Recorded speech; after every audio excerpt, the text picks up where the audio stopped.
We will see what is the power of life, by what do we function, and it's both also the understanding of our nature. So we all have learned that we need the physical things, but they are not that what we run after. We run after our relationships, because love is that what takes all our thoughts in, and our relationships are the center of our lives. And so we understand that hunger is lack of food, thirst is lacking water, tiredness is lack of sleep, shortness of breath, lack of oxygen, freezing, lack of warmth, sweating, too much heat, and inflammation, cancer, diabetes. What is it? The signals are intentional, and we came to postulate the idea that it is what? Love. Love. Yeah, because that's what we are not thinking about. And so that's why when we have all these pictures of disease, is the body communicating us here that we have a relationship issue? That is, we are having something in our minds, in our thoughts, that is not correct. And we have seen these questions last time about our thoughts. What are they? Where do they come from? Where do they start? What can they do? And what is their role in health? And we have to answer these questions, and they must be 100% clear what's wrong in them. So we spoke about the social media. Why can social media be so powerful? Why do our children living on the phones? And every one of us as well, do we? Yeah? So what is it?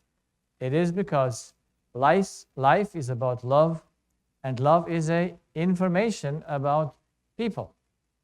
Yes, about those we are in contact, about our loved ones. And love is about relationships. So social media would have never an impact on our lives if it would not be a need. And it's the first need.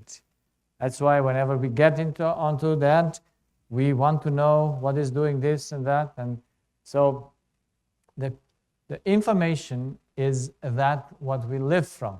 And there are two kinds of information that determine our relationship. Which information is determining the relationship? And it is an information that comes from a source of love. So it's always about a person. And I saw in my patients there are two basic informations that determine all our thinking. And that is what the source of love says or does. Yes, when I have that source of love, what she or he says and does occupies your mind. Imagine your mother says, I didn't want you. Yeah, that's why I want to abort you. So what do these words do with you? You are fighting against it. And you think, why does she do that? And why is this? And why? But you find no answer, because it's the other ones who does that or says it. So people are, we will see, having nothing to protect themselves from the words of the love source or what they did. Yes, you hear that they lied to you or they betrayed you, and you hear those messages, and they determine your thinking, and it determines what you then do with it. And then the other kind of information that is occupying our mind is what the source is like and how she's doing. So when your mother is sick, then how do you react? Or the child, or whatever that love source is. And then we have today that very modern words that you are married with a narcissist, or you are with a narcissist, yeah? So, and then that idea, oh, he's a narcissist. Already, how do you react? Yes, so it determines you. Yes, or one lady told me at the end of my presentation once, she says, I go home to love my selfish husband.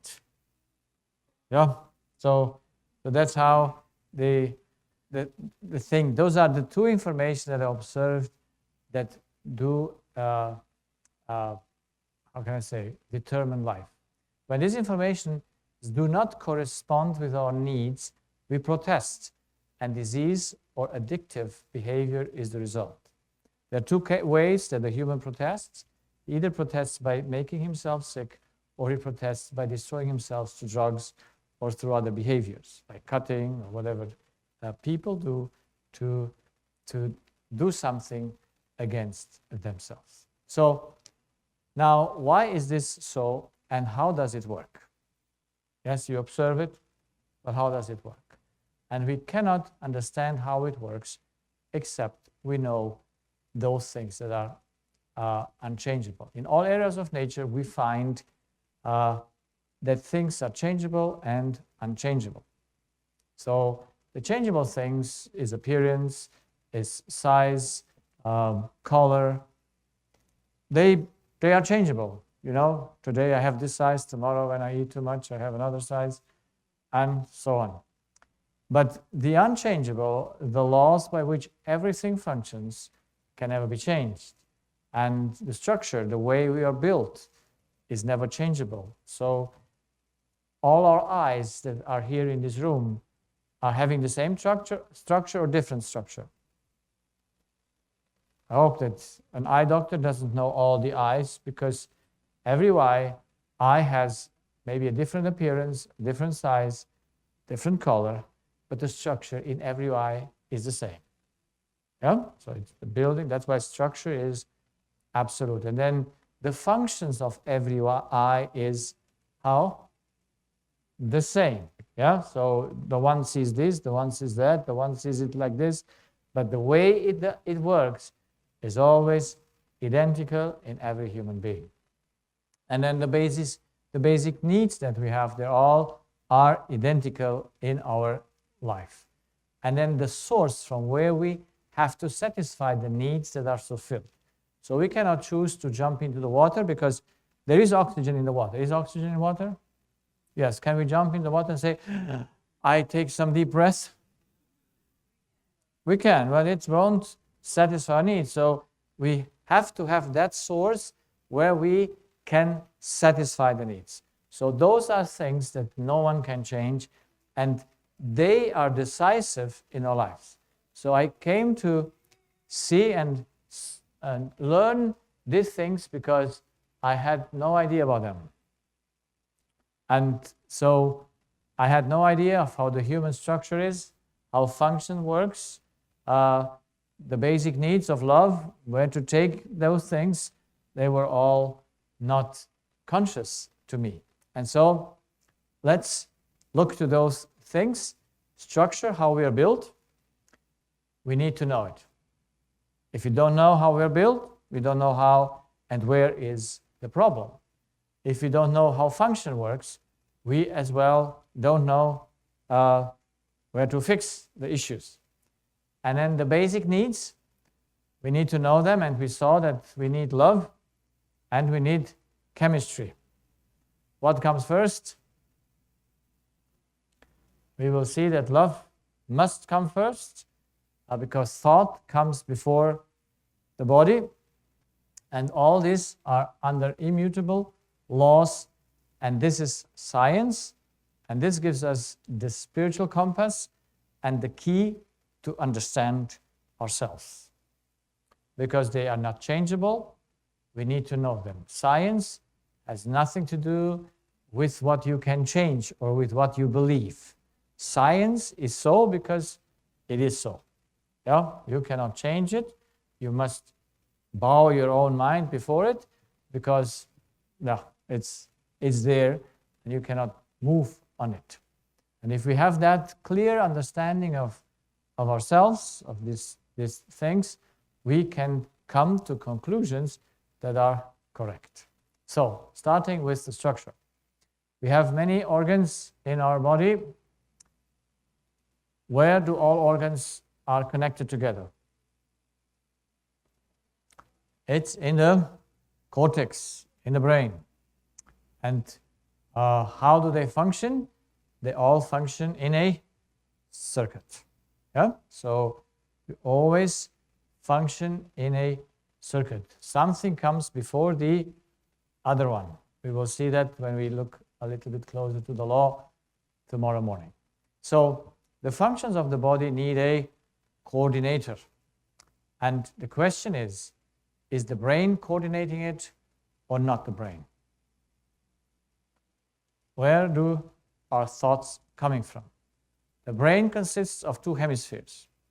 And from the first looking to the brain, we see that the right and the left hemispheres are separated.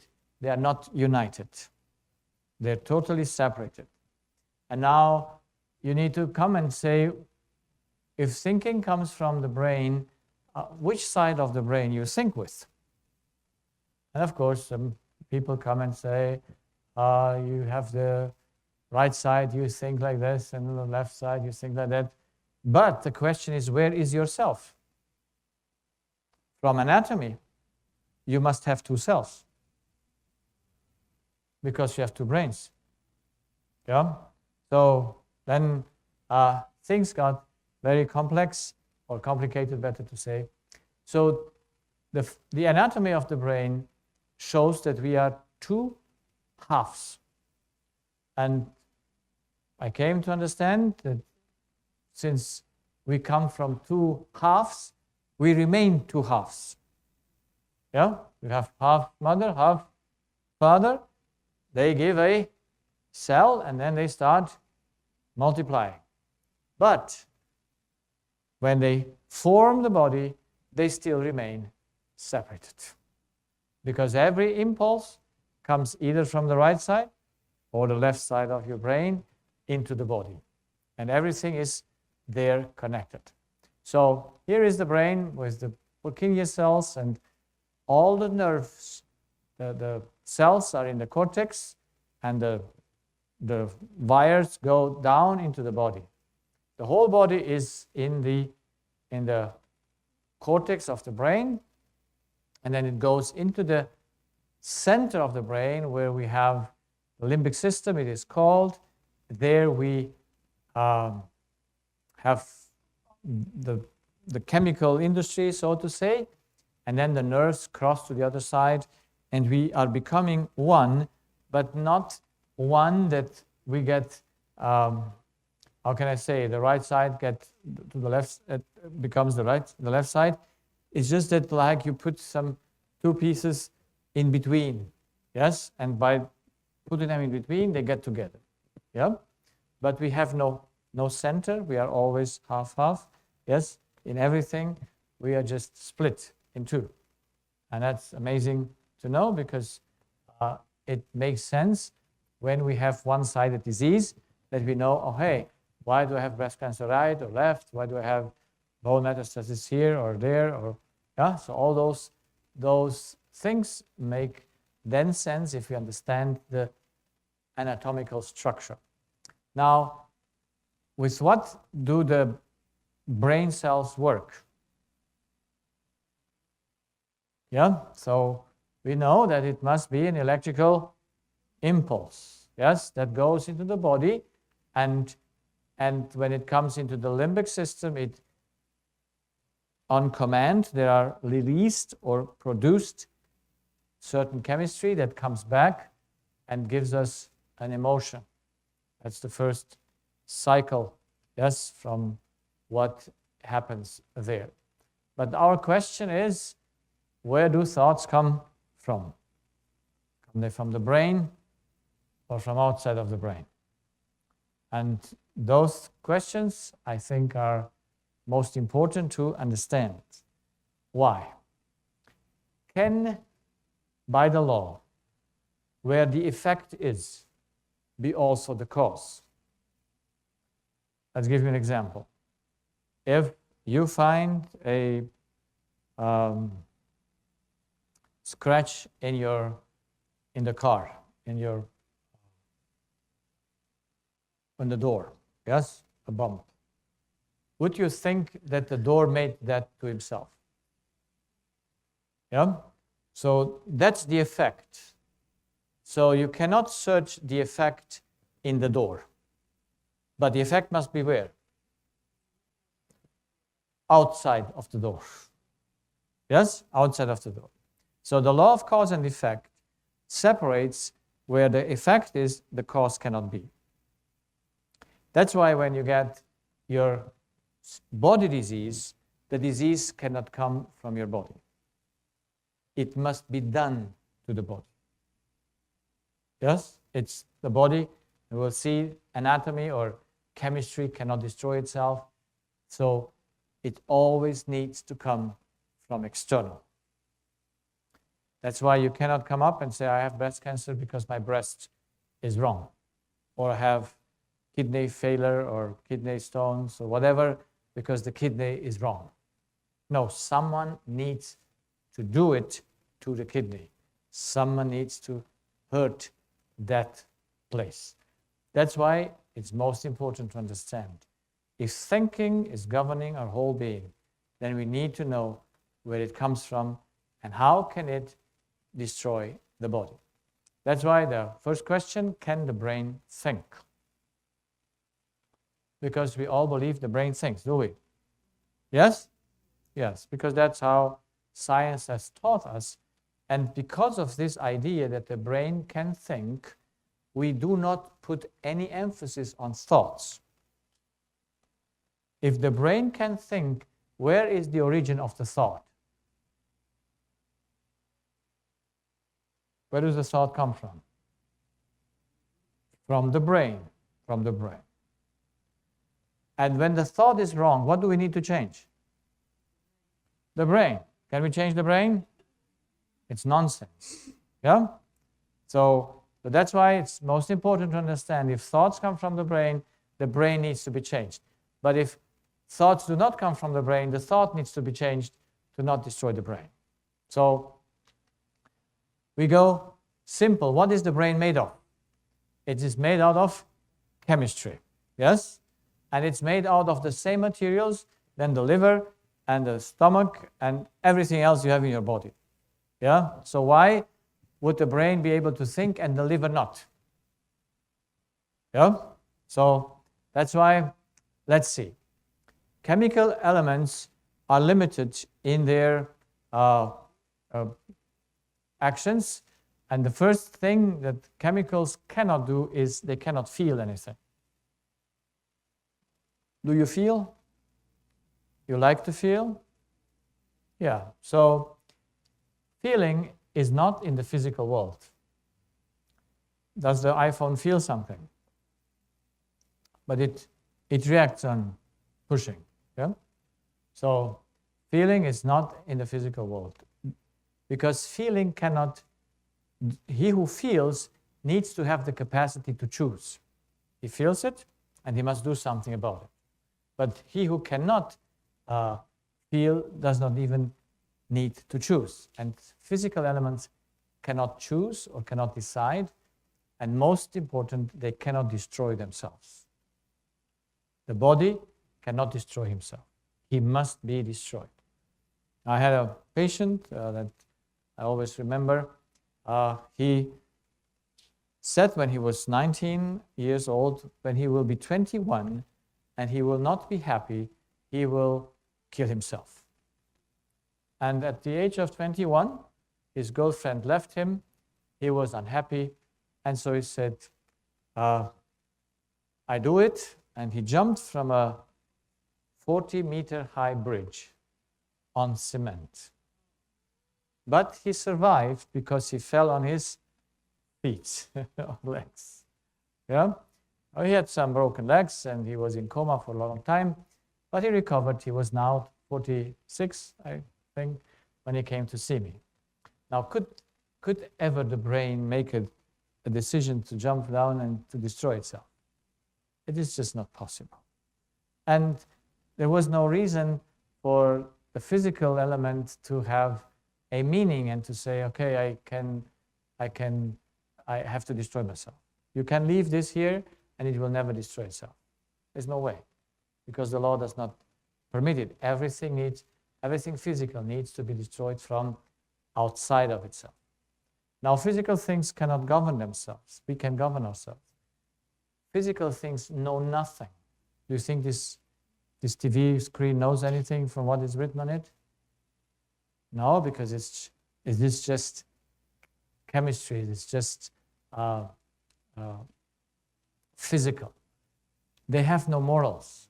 How much does the screen know what is possible and what is not possible? Because morality, I explain as being able to understand between the possible and the impossible.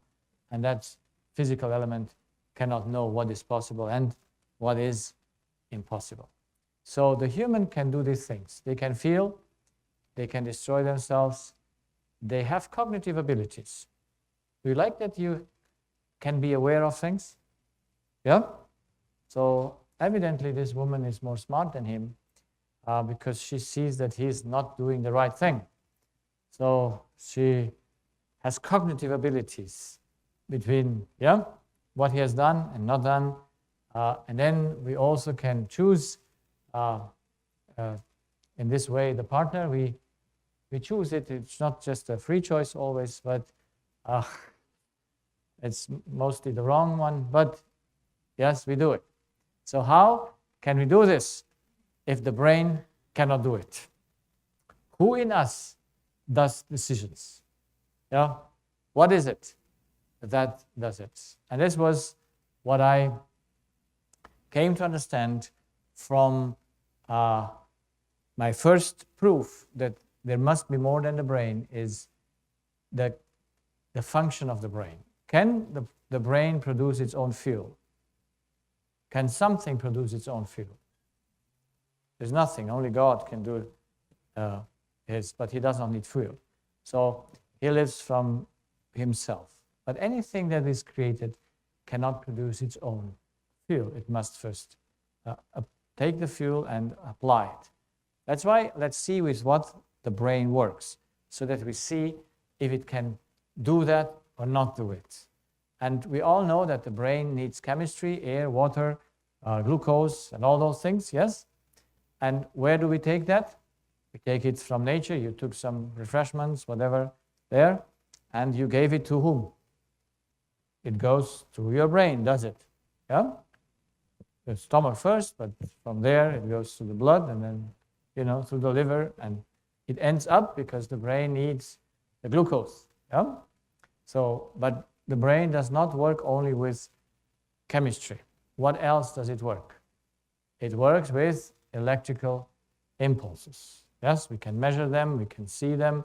You can see when people make decisions that they're firing in the brain there. And the question is, who makes the impulse?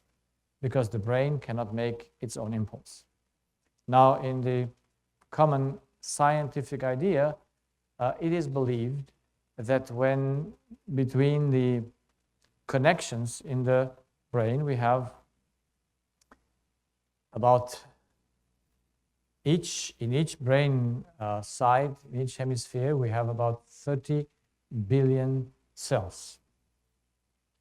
30 billion cells in each side, and each cell, each nervous cell, has minimum 400,000 connections to other cells.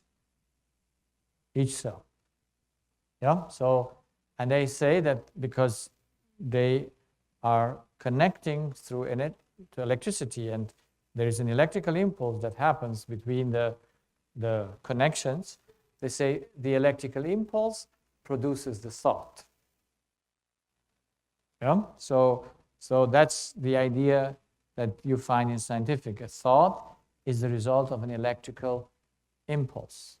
But if the thought is coming from the brain, then and that electrical impulse is from the brain, then the brain produces its own electricity, which is not possible. Yeah? So that's why in science, and we'll see in the deceptive look into the human being, always you have to switch the order, making the second first. That's the main deception, as we will see tomorrow. So without electrical impulse, the brain cannot work, But by the law, the impulse cannot be made by the brain. So who makes him the impulse? So it must be external of the brain. This is my first attempt to understand that we have more than a brain. The second proof is that we have needs that cannot be found in the brain, like freedom, security, curiosity, understanding, orientation, harmony, faithfulness, confirmation, reward, righteousness, truth, morals, joy, and all these things. Who understands these things? They are purely spiritual. The brain, we cannot find them in the cells.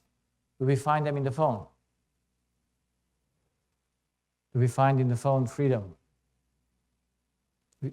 No, because the phone is just physical. In just a physical element, you cannot find faithfulness or confirmation. You know, those things are not there. Your iPhone is not curious. And yeah, so it's not found in the brain, cannot be understood by the brain. It's like you cannot, the screen does not know what is on him, and it cannot be processed by the brain. Because imagine you have a cell that says, if I don't get freedom, I stop working. It doesn't make any sense because the cell does not know what it is there as freedom or as righteousness or whatever it is.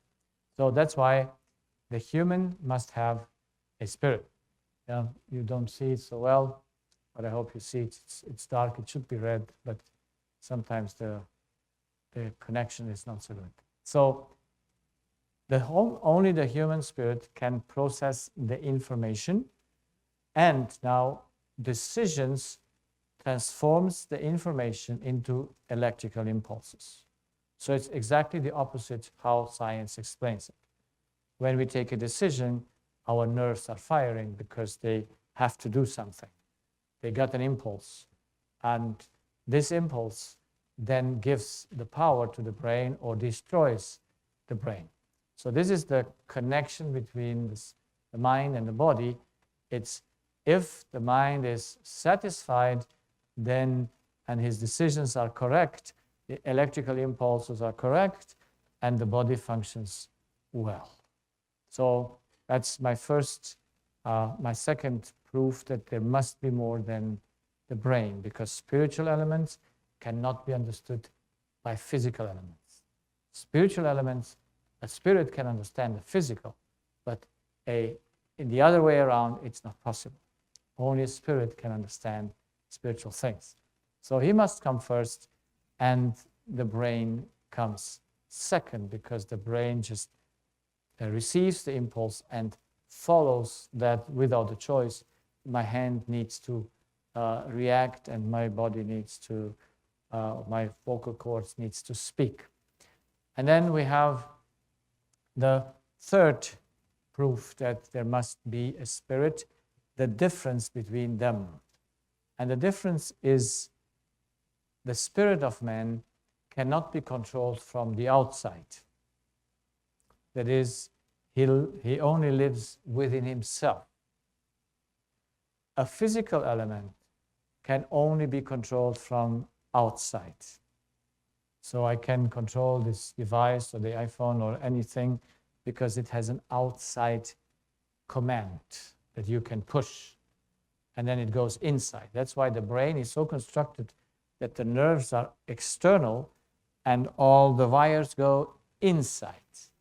And someone needs to push the button on the brain so that it goes inside the element. It's like here, you push it and it works.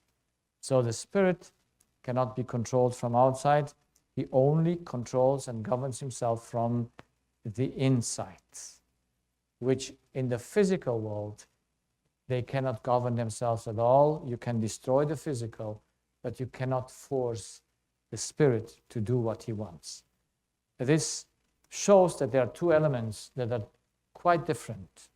The one is conducting from external, and the other is not able to be conducted from external. So this is the nightmare for all mothers, because what would they like with their children to do? To just what? Control them. Yeah? Would you like to have some robots at home? Yes, I shared this with my wife whenever my mother-in-law needed assistance.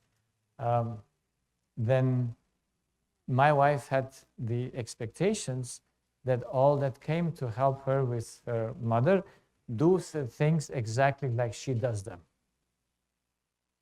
Yeah? And how many people are happy to do exactly like other wants you to do things?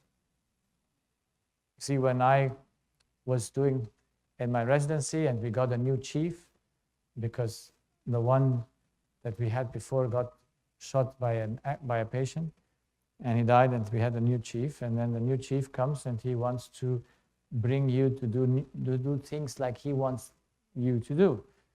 And then he finds me that I'm a non-conformist way of thinking. I said, I still do it like I want to do it. And then if he would ask, then you just give him a good argument. Yeah, that his ideas are, because we like to do things like we know ourselves they have to be done. And so I said often to my wife, I said, you don't need a helper, you need a robot. Call Apple or someone to give you a robot, and the robot does it exactly like you want it. That's a robot. But a human being or an animal is no robot. You can do whatever you want. If the animal doesn't want to do it, he will not do it. And if you want the child to do something, it will not do it. And the best example is when mothers come with the children to my practice and they say, open your mouth. Yeah? And what does the child do? Yeah? Now try to open his jaw. I mean, that's power in that muscle. Yeah? So to what does the mother need to do it? Because he cannot open his mouth. I had a patient who came to me and said, I was today with my 14-year-old son to the dentist, and he did not open his mouth.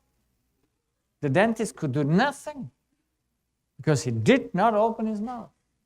Yeah, because he did not do it. So in my case, that was a child about 5, 6 years old, and so the mother was begging, but the child was sovereign. I mean, she was sovereign, yeah? So and then the mother had to recur to something to open that mouth. By what? By the choice of the child, because she cannot force it. So she knows how to bribe the child. Yeah? So you get your it was not a lolly, in this case it was French fries. Yeah, some people have French fries. Yeah? The other goes to McDonald's or whatever, French fries. And she said, I buy to you the portion of French fries. And then the child says, immediately? Children are very smart. Never compete with them. They know it all better than you as an adult. And yeah, so just listen to them. And so she said, and what did the mother say? Yes, sir. Immediately. And then the child is opening the mouth for a few seconds. Yeah? But if mother doesn't go and buy immediately the French fries, next time the mouth remains shut. You cannot buy it anymore. Because children are very smart. You cannot force them to do your own will. And mothers are very controlling, are they? They would like to help their child by all means, would they? They would never allow the child to do the wrong. But the child, however, does it. Because it's made to govern itself from the inside. You cannot break the will except the child breaks the will itself. You can do a lot of harm to the body, and the mind, the spirit needs to feel it. But if the spirit does not want to change, he will not change until death. Yeah?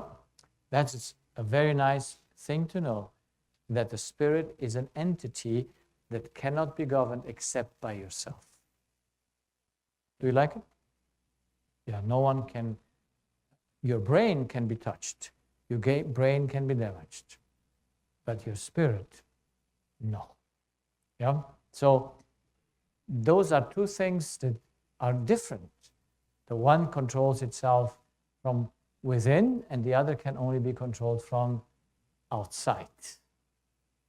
And this makes it clear that there must be two elements that work together.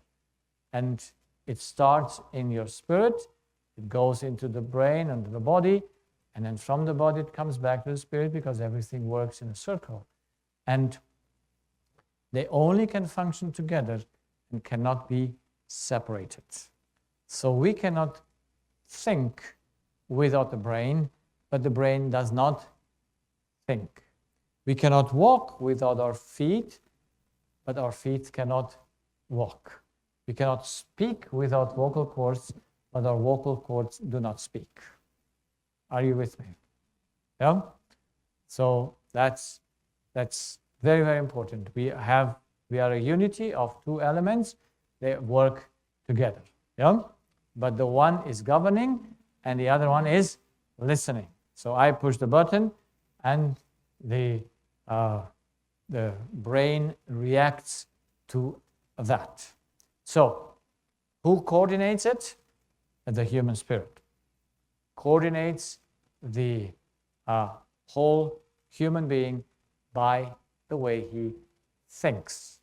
And that's the right structure, the right way to do it.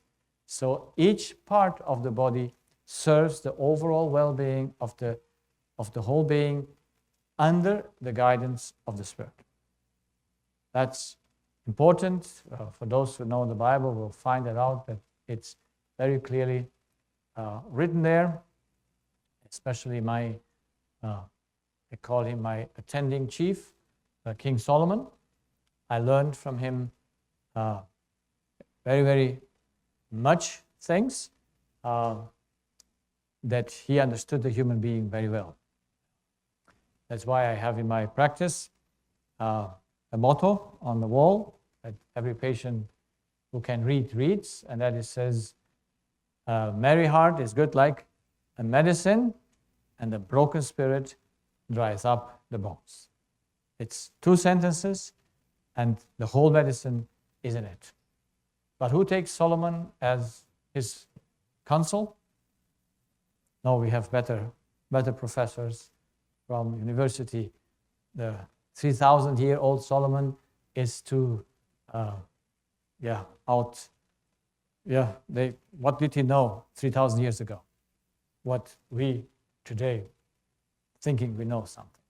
So there is the human spirit. So now we have a spirit and a body, and we need to define the soul. Yeah? Because we need a clear structure. What is the soul?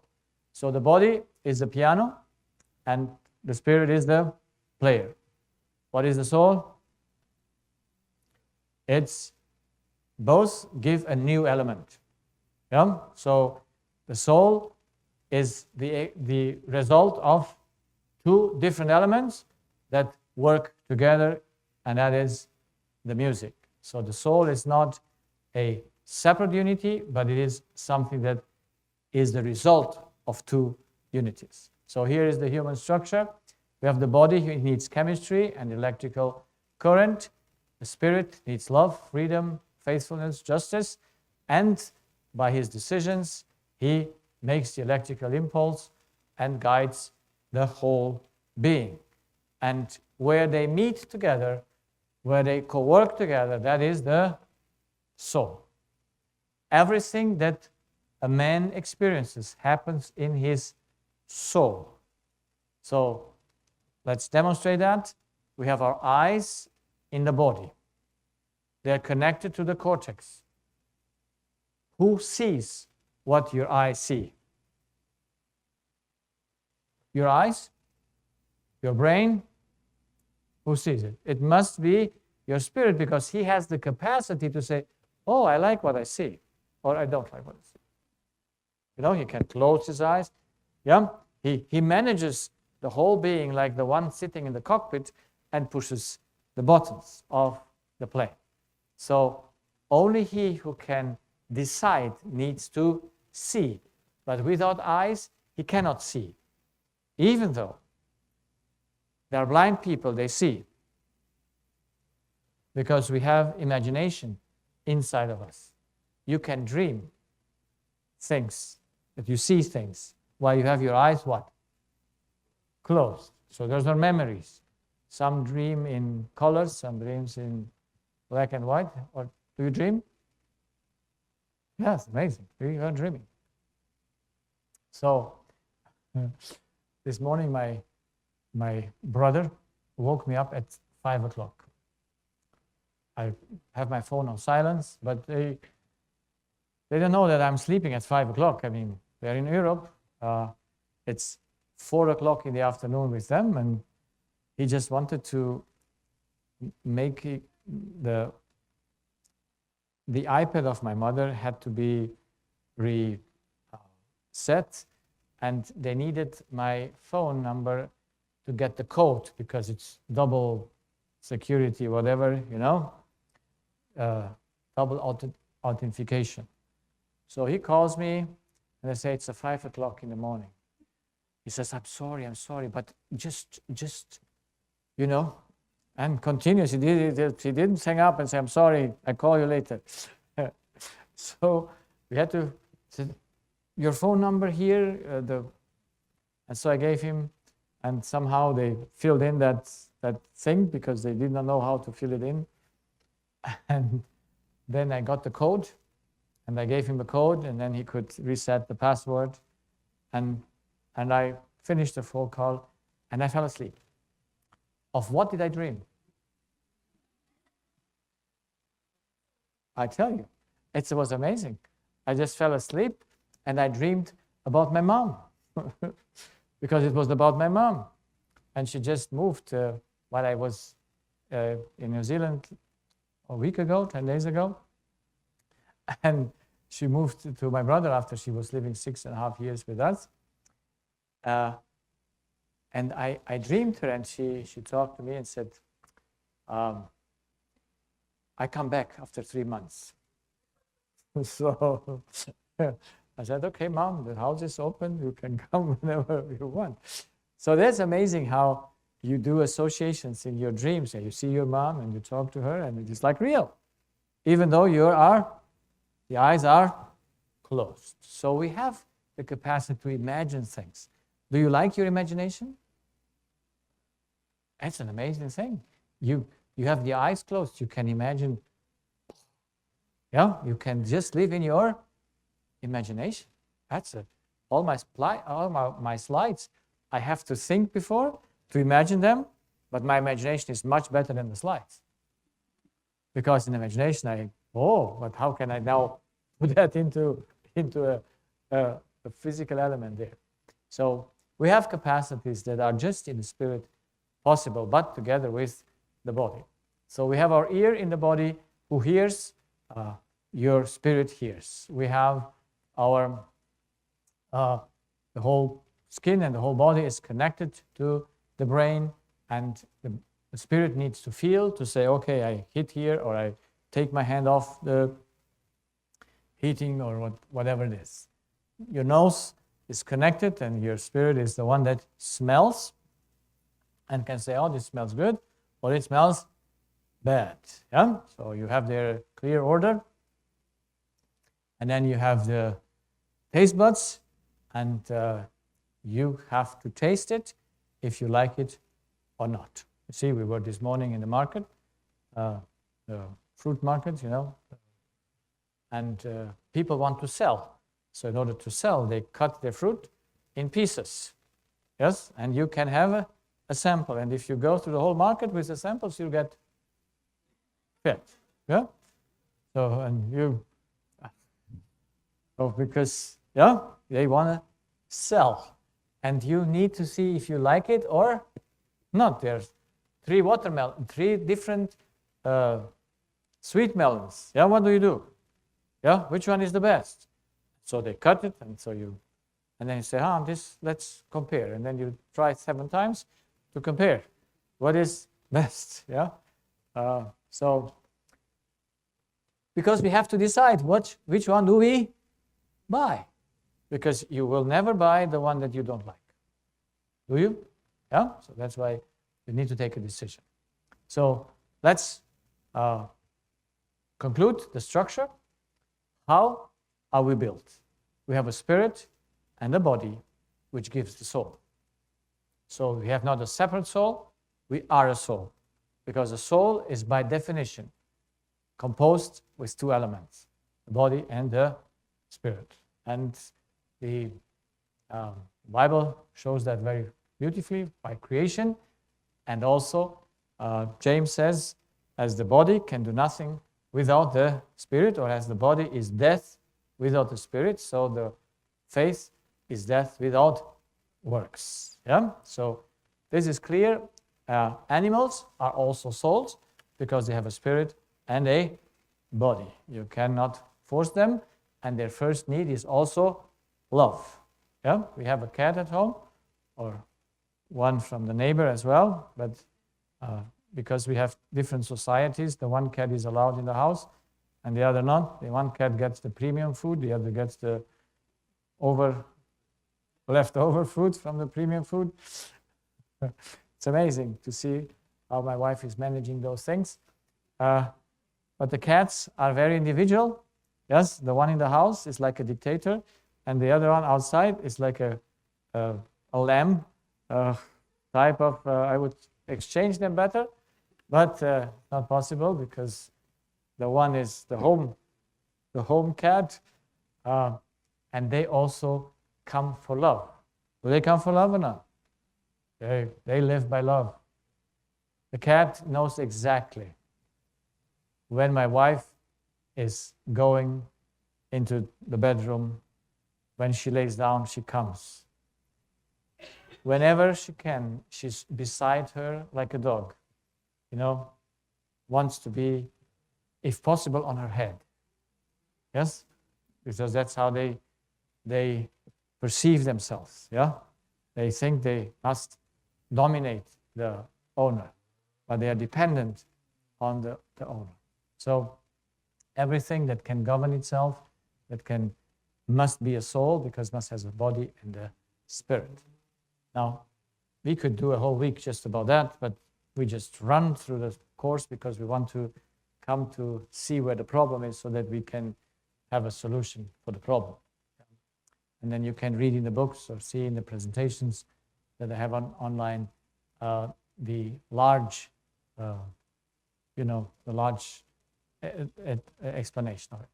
And then, of course, now we need to know how we function, because now we have a structure, and we need to know how this structure works together.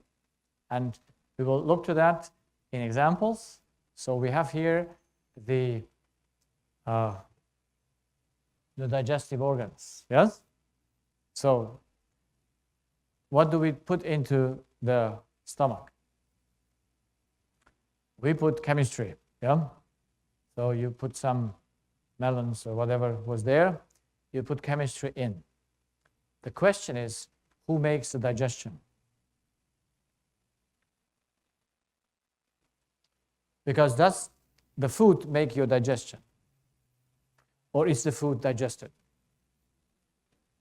So the food is digested. So the food cannot make the digestion. So who makes the digestion?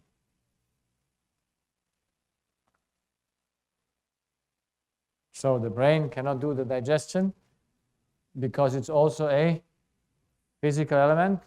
So who makes the digestion? It must be the spirit through his thoughts, and if those thoughts have enough love.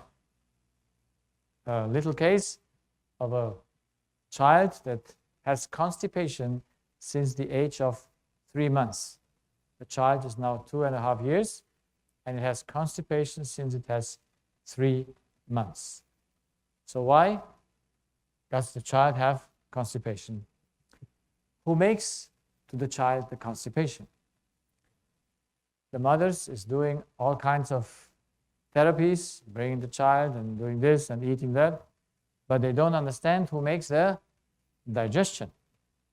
You can do certain things to chemistry to make maybe to dilute, or provoke, but you cannot change that what makes the digestion. And that is the thought of the child that makes the constipation at the age of 3 months. But there must be a reason for, because we will see also that the human spirit needs to take that love, that information from somewhere. And the first is the mother. Now the mother comes from a family, if I remember well, 11 children.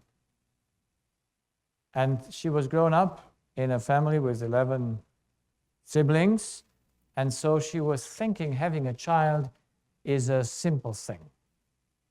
Having a child is just, go to hospital, come home, and continue your life.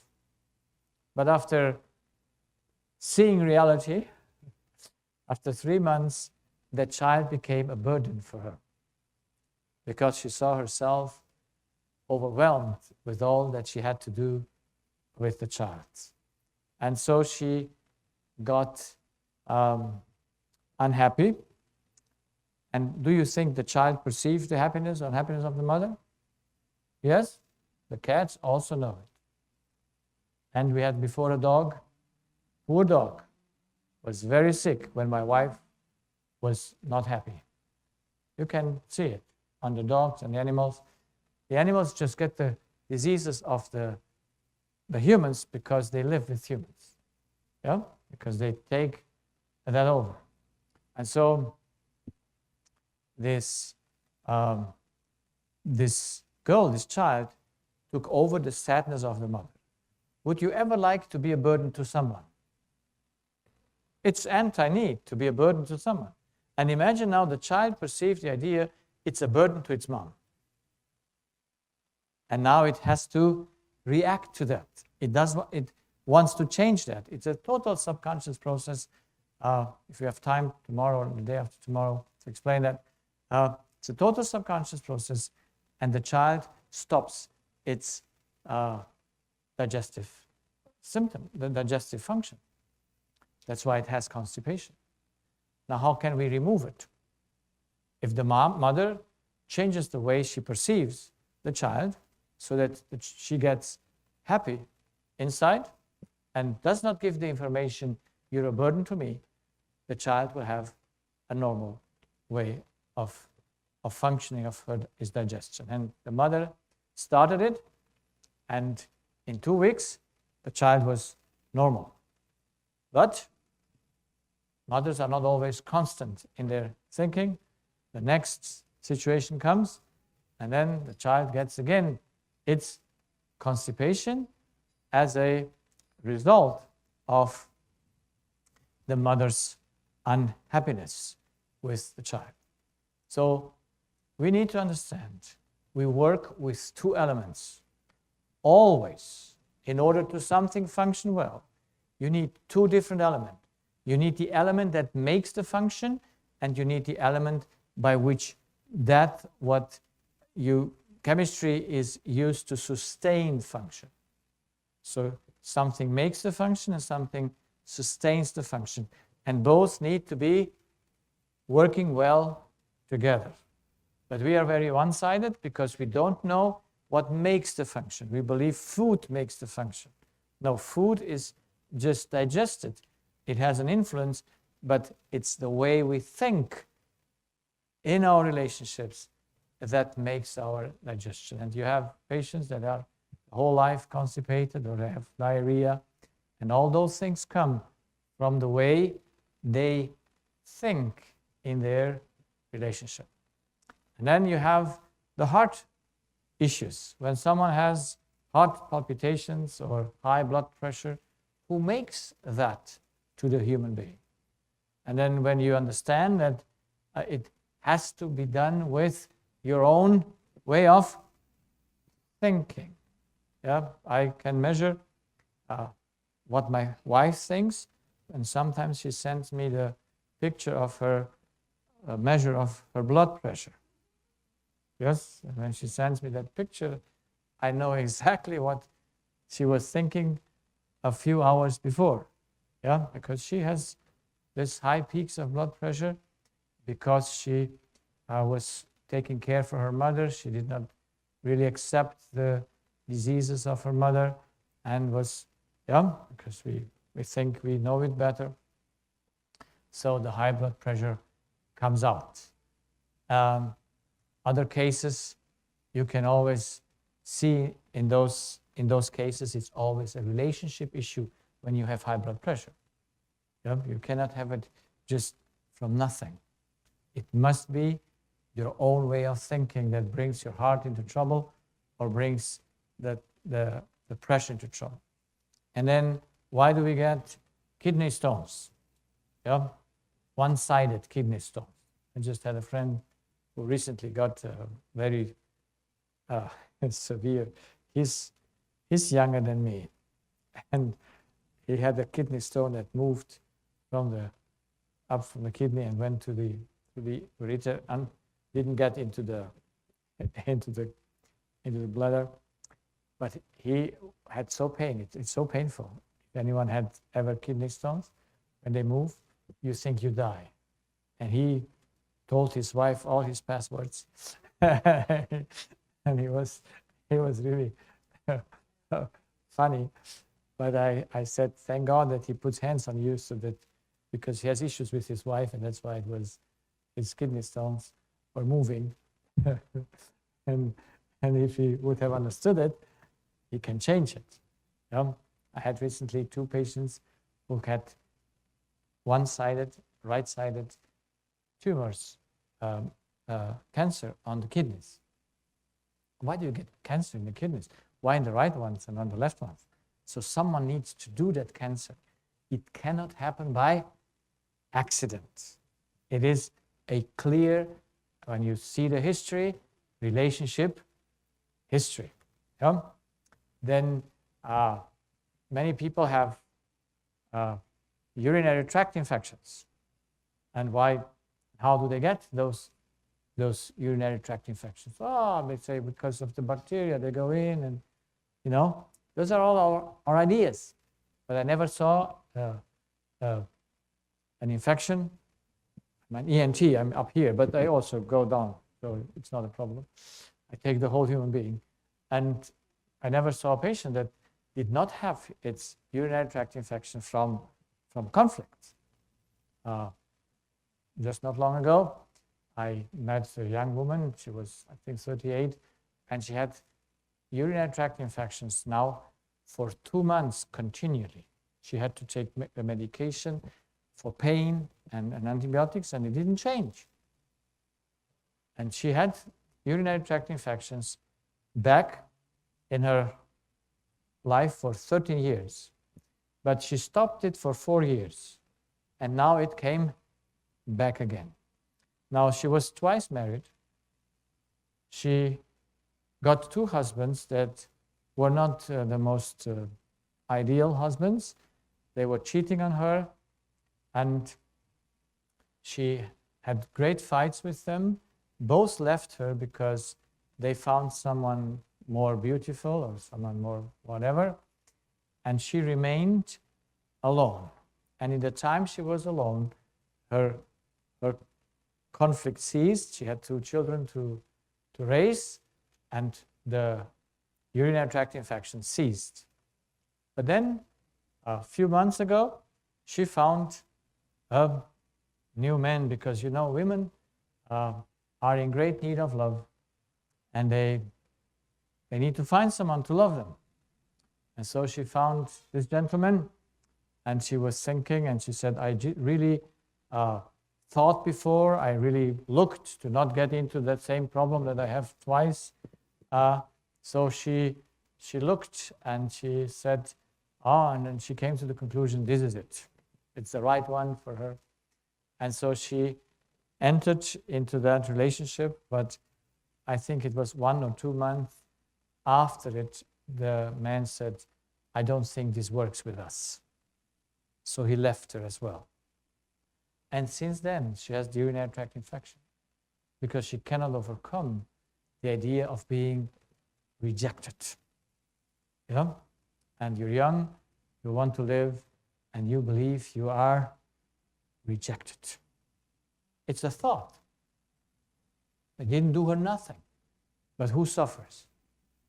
Her own body suffers because she believes something that is not correct. And then if we have our bone issues, if we have osteoporosis, or if we have cancer of the bone marrow, leukemia, who makes them?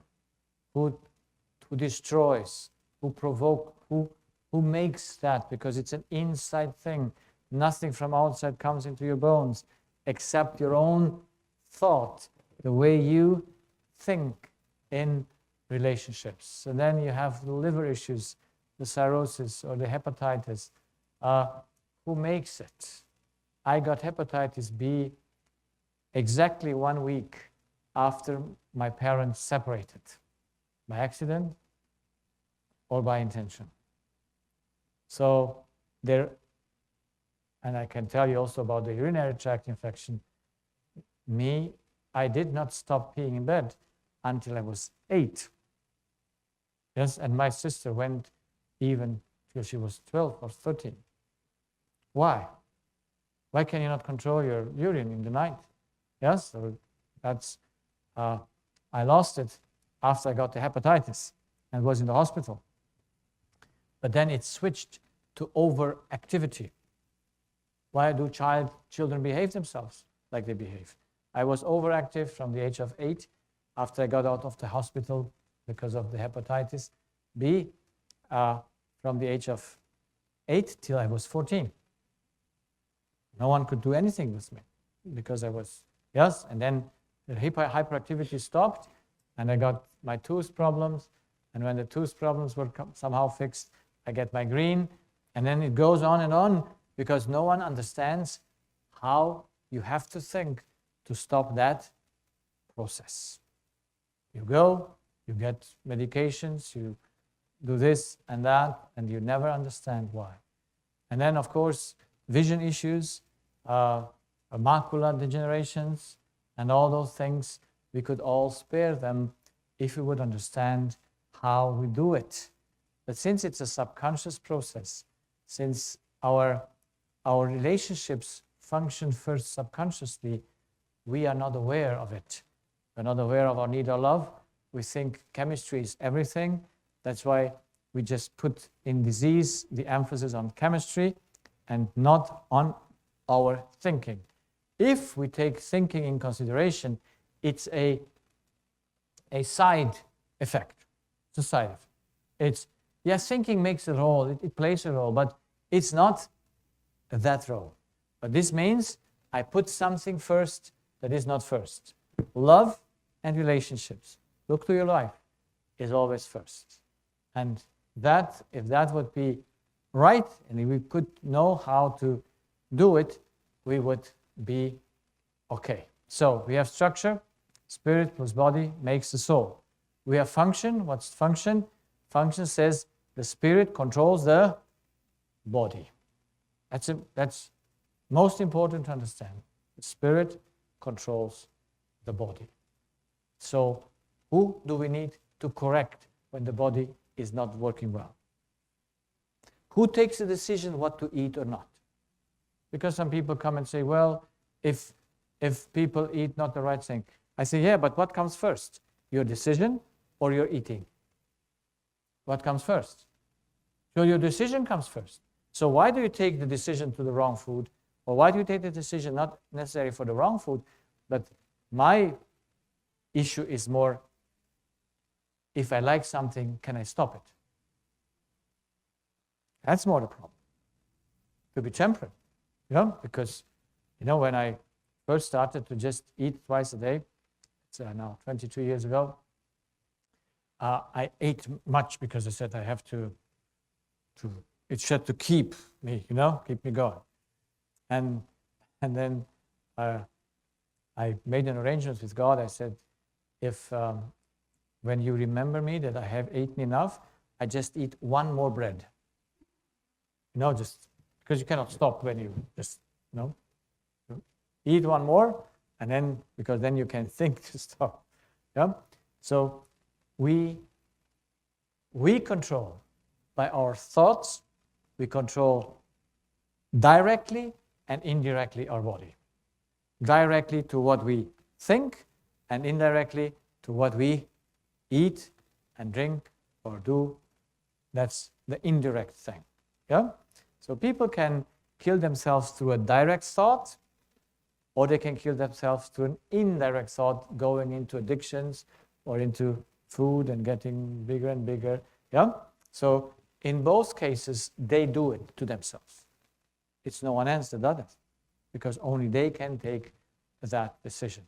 That's why understanding that we control our body, you see, he works, after I give him the command, then we need to know if we are sick, if things are not right, if we have addictions, if we have no control, then we can know we have to change something in the way we think, not in the way we behave. It's not the body that needs to be changed.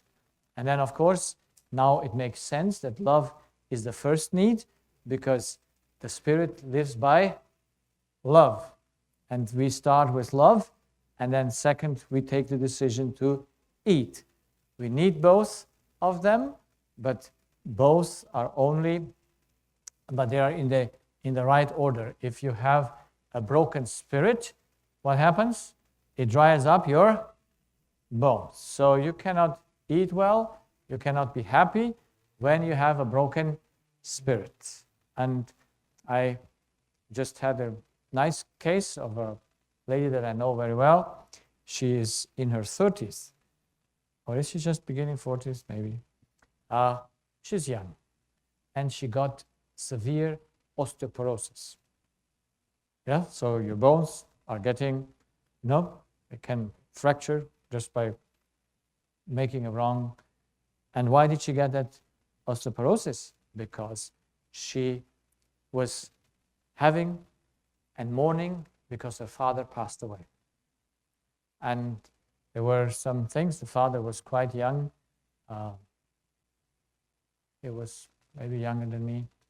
And you cannot go over it when you see your father dying on a disease that eats him up, and he gets more and more less.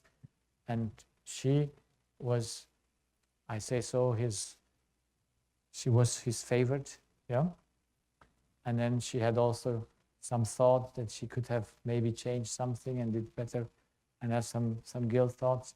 And when she discovered the osteoporosis, and then she talked to me, and I said, you need to change that unconscious thought that makes you sick. And just recently I visited her, and she said, my osteoporosis is gone. So we can reverse the things, because they are conducted all by the way we think. So it's in our hands, disease. We might not be able to avoid a certain stress point, a certain thought but we must avoid the long-term diseases.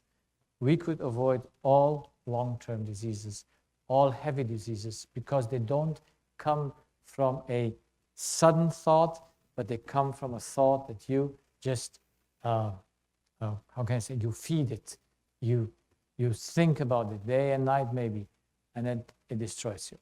So this is science, this is the spiritual compass, and this is what we need to understand about self. And I believe that's all for tonight. I hope it was not too much, not too fast.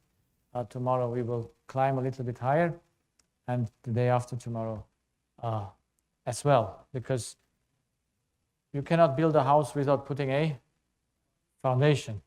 And the foundation needs to be very, very solid and unchangeable. And we have the foundation, then we can come to the right conclusions, and then we can reason rightly, so that we do not just go by the emotions and think this cannot be, that everything comes from thinking. If you bring me something that doesn't come from thinking, then we change everything. But the spirit comes first, information comes first, and then comes food and everything else. That's why our first thing is love, is relationship, and it fits very well to the Bible, does it? Yes, when Jesus was in the desert, what was he missing? He was missing food, wasn't he? And the tempter says, make out of stones bread. And what did Jesus say? Man does not live by bread alone, but by every word. So word is in information. And that information was, this is my beloved Son, in whom I am well pleased. And that information kept him going. What was first? Information was first, because if not, he would have had to make his own bread. Yeah? But no, it says, I live by words first, and then bread is not my issues to prepare it or to produce it. That's God's issue. So we have to have a clear order. We have to understand this. Even though the whole world stands upside down, we need to know for ourselves, because it's, how can I say, saving information that we were given to have the courts of our lives in our own hands. Not life itself. That's under God's thing. But how we live it was given to us. And if you don't understand it, and by default just destroy ourselves, then why do we have a reason? Why can we look into the mirror and say, hey, let's see how do things work?